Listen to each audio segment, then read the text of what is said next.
Linus Ullmark saves the day. One last look at Linus Ullmark.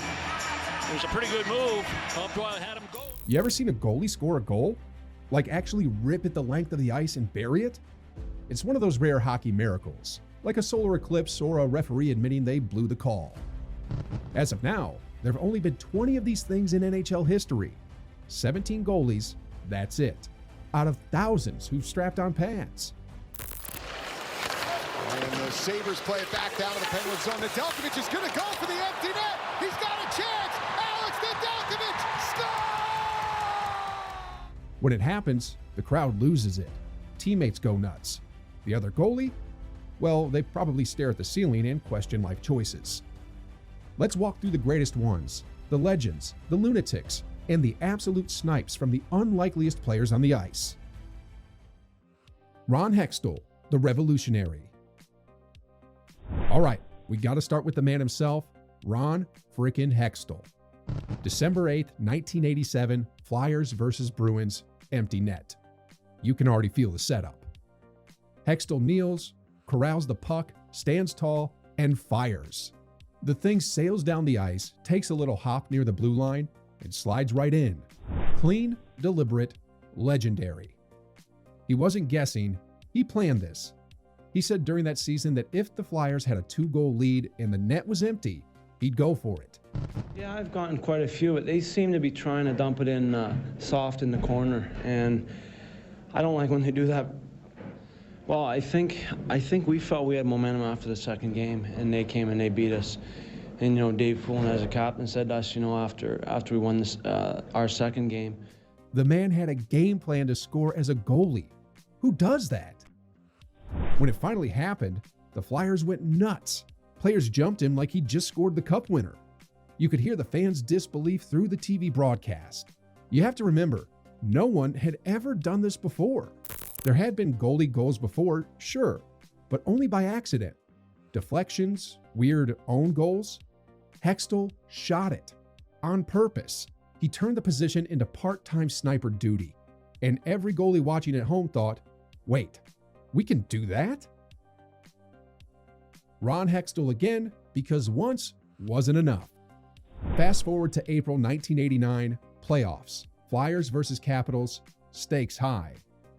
Washington pulls their goalie, empty net, deja vu time. Hextall grabs the puck behind his own net, rips it the full 200 feet, and boom! History again. First goalie goal ever in the Stanley Cup playoffs. At this point, he wasn't just scoring goals. He was building a resume. He finished that game with the same kind of grin you'd expect from someone who knew he just rewrote a chapter of hockey. Frequent thing. First time it's ever been done in the playoffs, and there's the low angle look at it from behind, and you could see that, nobody was pressuring you, but you're right, it was Jay Wells, and you could see that Pelle Eklund was pretty well celebrating. He's one of only 2 goalies to score multiple goals in NHL history. Once in the regular season, once in the playoffs. Try topping that. The guy changed how goalies handled the puck. Before him, you had shot blockers.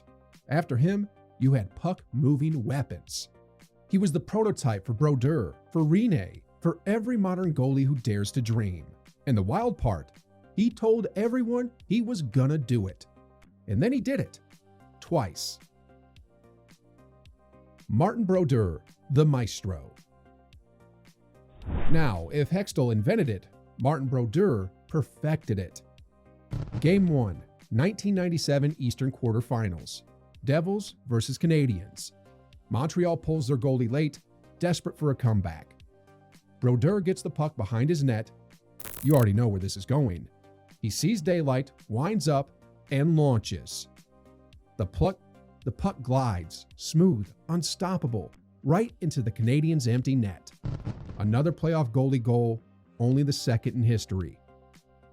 Brodeur made it look casual, like it was a Tuesday chore. And the best part? This was the guy who would later get an entire rule written because of how good he was at playing the puck. The trapezoid rule exists because of this man. The NHL literally said, okay, that's enough. That's when you know you've made an impact, when the league changes geometry because of you. Brodeur's goal wasn't just a fluke, it was art. Clean setup, perfect read, and the confidence of someone who knew he could make it happen. Evgeny Nabokov, the power play legend. This one? Completely absurd.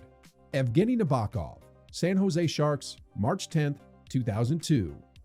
He becomes the first goalie ever to score a power play goal. You heard that right, a goalie on the power play. Late in the game, Vancouver pulls their goalie to get back to even strength. Nabokov sees the puck roll towards him and goes, "You know what? Why not?" He fires it the length of the rink. It bounces once, twice, and slides right in. Not a backhand. That distinction belongs to Jose Theodore, who pulled off his own magic trick the year before. My parents teaching me those values, I probably made some better decisions than if I wouldn't have. And I think I had a strong conscience kind of directing me for right from wrong. Nabokov's was pure timing, pure guts, and pure fun. He said he expected his defenseman to take it, but when nobody stepped up, he figured he'd handle it himself. The crowd lost it, his teammates laughed their helmets off. The guy literally made history doing the one thing no one thought a goalie could do: score while technically up a man. That goal will always be one of the weirdest, coolest, how did that happen moments in hockey history. Pekka Rinne, the slump breaker. More than 6 years. That's how long the NHL went without a goalie goal before Pekka Rinne decided enough was enough. January 9th, 2020. Predators versus Blackhawks. Nashville up 4-2. Empty net again. Rinne grabs the puck, launches it sky high. Like, this thing could have gotten clearance from air traffic control. And it drops just inside the Chicago blue line. Marking across. What a save by Rinne! She hit the post! And another shot in Rinne with an incredible glove. Blackhawks forward Kirby Dach sprints after it, dives, and misses. Goal. The bench explodes. The entire Preds roster jumps off their seats like kids at recess. After the game, Rinne smiled and said, "It might be a once-in-a-lifetime thing, so I really enjoyed it." Translation: I've been waiting my whole career for this, and I finally nailed it. He became the first goalie since Mike Smith in 2013 to score, and honestly, nobody deserved it more. Rinne was a legend already, a rock in Nashville's net for years, and this was his victory lap moment. It wasn't just a goal, it was a statement, a reminder that even after years of routine saves and long nights, the position can still deliver pure magic. Linus Ullmark, the perfect snipe. Now this is surgical precision. February 25th, 2023, Bruins versus Canucks. Boston up 2-1. Vancouver pulls their goalie. The puck finds Ullmark. And he decides, screw it, let's make history. He lines it up and fires a long wrist shot. Not a lob, not a prayer, a wrist shot. It soars through the neutral zone like a guided missile, perfect arc, perfect aim, and drops dead center into the empty net. According to NHL Edge stats, it clocked at 53 miles per hour. Oh, saved by Ullmark! Linus Ullmark saves the day. One last look at Linus Ullmark. It was a pretty good move. Had him go. Flew 132.9 feet through the air and peaked at 15 feet high. That's not luck. That's technique. The best part, though, Ullmark's reaction. He goes through the handshake line with his teammates like it's a normal goal. Fist bumps, calm face, but you could tell he's fighting back a grin the size of Boston. He later said it was something he dreamed about since he was a kid. And to make it even funnier, his goalie partner, Jeremy Swayman, had tried to score one earlier that season and missed by inches. So Ullmark totally one-upped him. Nothing says friendly rivalry like dropping a 133-foot snipe for your first NHL goal. Alex Nedeljkovic, the double threat. All right, this one's the newest and the wildest twist yet. January 17th, 2025, Penguins versus Sabres. Alex Nedeljkovic isn't just having a good game. He's having a historic one. He's already got an assist earlier in the night, which is rare enough for a goalie. Then, with about 2.5 minutes left, He picks up a loose puck, winds up, and fires. 3 bounces into the empty net. Goal. That makes him the first goalie ever to record a goal and an assist in the same NHL game. And the Sabres play it back down to the Penguin zone. Nedeljkovic is going to go for the empty net. He's got a chance. Alex Nedeljkovic scores! You could almost hear the hockey gods going, okay, that's new. He had already scored in the AHL and the ECHL before, so this made him the only goalie in history to have goals in all 3 leagues. Talk about consistency. Even crazier, he made 40 saves that night too. So he wasn't just scoring, he was stopping everything. It was like he was playing 2 positions at once. And it also made the Penguins the first team in NHL history to have 2 different goalies with goals, since Tristan Jarry did it the year before. Nedeljkovic summed it up perfectly after the game. Yeah, I guess I was feeling it tonight. That's an understatement, buddy. Filip Gustavsson, the power play gem. Okay, technically, this happened before Nedeljkovic's, but it deserves its own spotlight because it's another power play goal. October 15th, 2024, Minnesota Wild versus St. Louis Blues. Wild up 3-1, clock winding down. Gustavsson gloves a shot, looks at the empty net on the other end, and you can see him thinking, should I?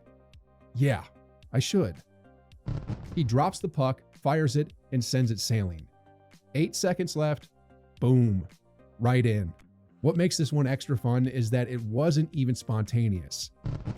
23 minutes as a forward. He starts to run out of gas a little bit late in games. Keep him under 20 minutes. I think that makes that line dangerous. Loose puck up front, Mangiapane, and what a sliding save by Gustafsson.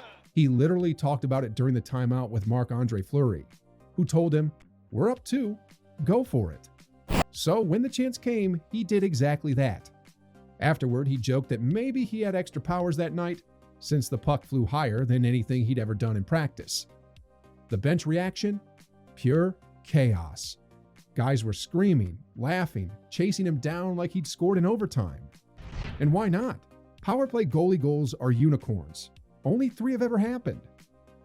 Gustafsson's was smooth, confident, and a perfect cap on a wild new chapter in goalie history. So why do we love goalie goals so much? It's simple. They break the rules of what we expect. Goalies are supposed to stop the puck, not score it. So when they do, it's like seeing your quiet coworker suddenly pull off a backflip at the office party.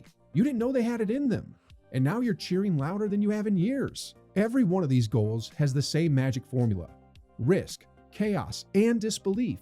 Because if that puck doesn't go in, you're icing it. You're giving the other team a face-off in your own zone. You might even cost your team the game.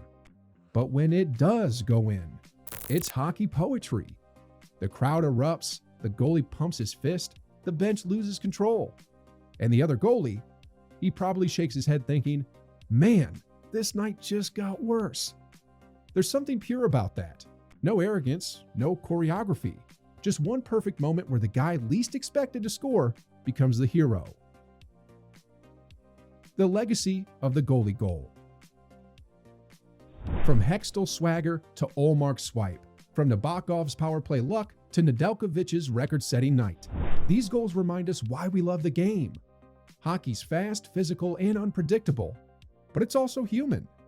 Every goalie who's ever scored had that same glint in their eye, that mix of, this is crazy, and I'm doing it anyway. They took a risk that could have made them look foolish and turned it into something unforgettable. And honestly, that's the beauty of it. So the next time your team's up by 2, the net on the other side is empty, and your goalie's got the puck on his stick, you know what to yell. Shoot it! Because who knows? You might witness the next one, the 21st goalie goal in NHL history. And trust me, when that happens, you'll remember exactly where you were. Goalie goals aren't about luck, they're about nerve, timing, and a bit of crazy. Ron Hextall started the revolution. Martin Brodeur gave it class. Nabokov made it weird. Rene made it joyful. Ullmark made it perfect. Nedeljkovic made it historic. And Gustafsson, he made it fun. 20 goals total, 17 men who dared to try. And every one of them gave hockey something rare. A reason to drop your jaw, spill your drink, and yell, "Did that just happen?" Yeah, it did. And that's why we'll never stop hoping for the next one.